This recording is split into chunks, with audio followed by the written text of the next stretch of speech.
continues. Give us your thoughts on the match, because it was a tricky opening round, wasn't it?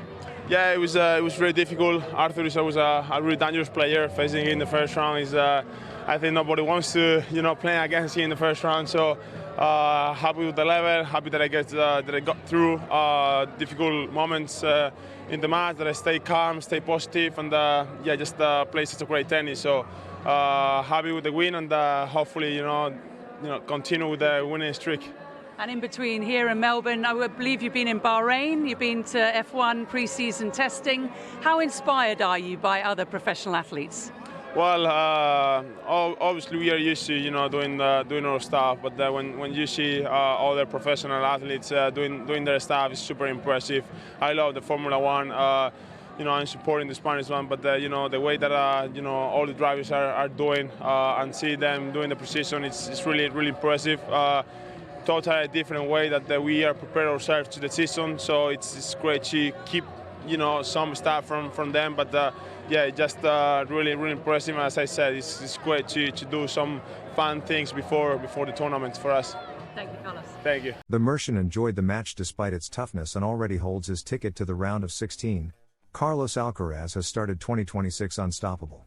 After winning the Australian Open, the Mercian has not lost a single match this year. Although Doha will not be an easy path, as was seen today against a tough Arthur Rinderknech who gave Carlitos more than one headache. He keeps adding wins, and the next objective arrives tomorrow against a player he has never faced before, Valentin Royer. Alcaraz knew Rinderknech was a tough opponent. It was a complicated match, the first match always is. I know Arthur well, he's a player who is always dangerous, especially if you meet him in the early rounds. He's one of those opponents you'd rather avoid, he said in the post-match interview after the intense encounter that finally ended 6-4 and 7-6. I'm happy with the level I showed on court, happy to have overcome this first barrier and to have managed the difficult moments that came up during the match well. That's when I stayed the calmest and most positive. I think I produced a good level of tennis. I'm pleased with the victory and I hope to keep this streak going, Carlos Alcaraz said happily after a nail-biting final point that left no one indifferent at the Khalifa International Complex Center court. Royer's profile, Carlitos' next opponent. Born in 2001, the player's late breakthrough has been impressive. He has adopted a highly offensive style of play, characterized by risking everything in search of victory. Unlike his compatriot Rinderknech, who focuses more on coming to the net, Valentin prefers to dominate rallies from the baseline. His main weapon is an inside-out forehand of devastating power. Royer qualified for the round of 16 after convincingly defeating his compatriot Pierre Hugues Humbert 6-0 and 6-3. He currently sits at number 60 in the ATP rankings, a position that does not do justice to the level of tennis he has been showing recently. Carlos Alcaraz will face this other Frenchman after reaching 150 hard-court victories, proving that the Mercian is a true all-rounder despite the fact that early in his career some experts claimed he performed better on clay than on other surfaces. On clay, Carlitos has 103 wins, while on grass he has 35. Alcaraz imposes his law in Doha against a very competitive Rinderknech. The Frenchman is enjoying one of the best moments of his career and proved it by putting Carlitos under pressure more than once in this first round of the ATP 500 in Doha. Carlos Alcaraz is already in the second round. The Mercian sealed his place at the ATP 500 in Doha after defeating a combative Arthur Rinderknech 6-4 and 7-6 in a match that had everything. Moments of maximum tension, a few highlight reel shots, and a heart-stopping finish. In just over an hour and a half, Carlitos showed that he always has an ace up his sleeve. First set for Alcaraz without too many complications. The first set began with Alcaraz at full speed. After securing an early break, the Spaniard focused on consolidating his advantage with a serve that worked with the precision of a Swiss watch.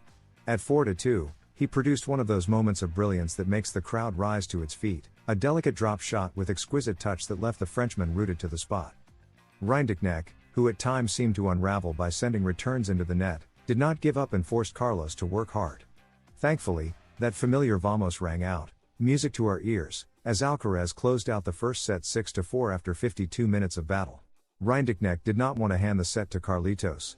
The second set followed a radically different script. Rinderknech leaned on his biggest weapon, his serve, and began hammering down aces. In fact, he struck 5, combining them with approaches to the net. The exchange of blows was constant, with the Frenchman taking a love game to go 1-0. While Alcaraz responded with serves exceeding 210 km/h. Neither player wanted to give an inch. At 3-3, spectacular rallies unfolded, with the net cord favoring the Frenchman, but Carlos answered with blistering down the line forehand winners that took the breath away.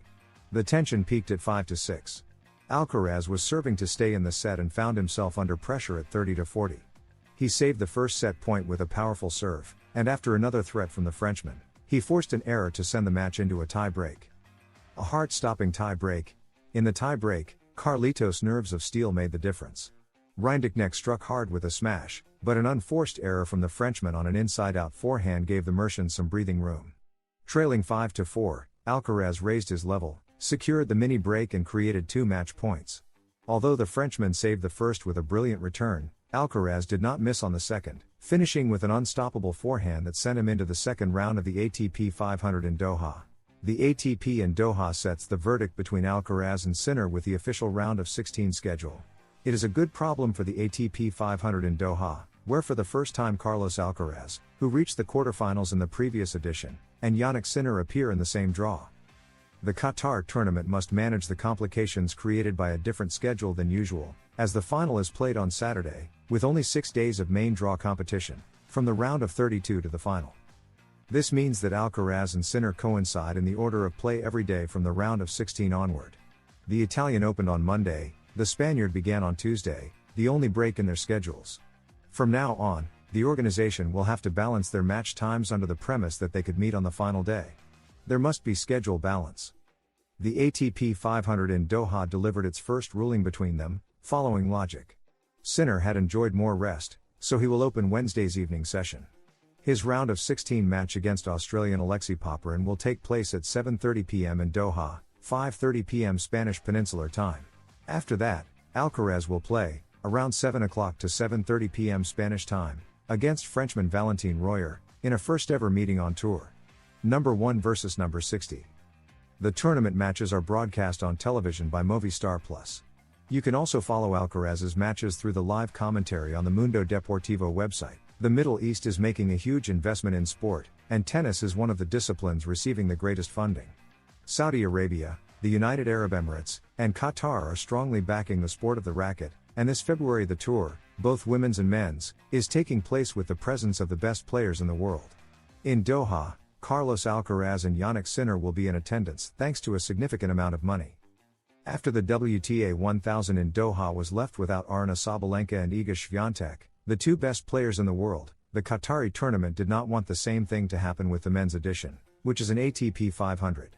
They convinced Jannik Sinner and Carlos Alcaraz with a generous check revealed by La Gazzetta dello Sport that exceeds the prize money for winning the tournament. Qatar, which last season already succeeded in upgrading the Doha ATP event from a 250 to a 500 category, has now managed to secure the participation of the 2 best players on the planet. Despite not being a mandatory tournament, it boasts a luxury draw, achieved through financial muscle. Tournaments that are not mandatory on the calendar, that is, those outside the Grand Slams and Masters 1000 events, have the option of attracting players with financial incentives. According to the Italian outlet, to bring Sinner and Alcaraz to the ATP 500 in Doha, the tournament, owned by the Qatar Tennis Federation, paid $1.2 million to each player simply for participating in the event. This means they will receive that amount regardless of their performance, with the possibility of earning additional prize money, although nowhere near as much as their appearance fee. Doha prize money. Winning the Doha tournament, officially named the Qatar ExxonMobil Open, awards the champion just over €500,000. This means that Carlos Alcaraz and Jannik Sinner earn more than double that amount simply by playing. Even so, performing well remains important, as 500 ranking points are at stake, points both players need in their battle to finish the year as the world's best player.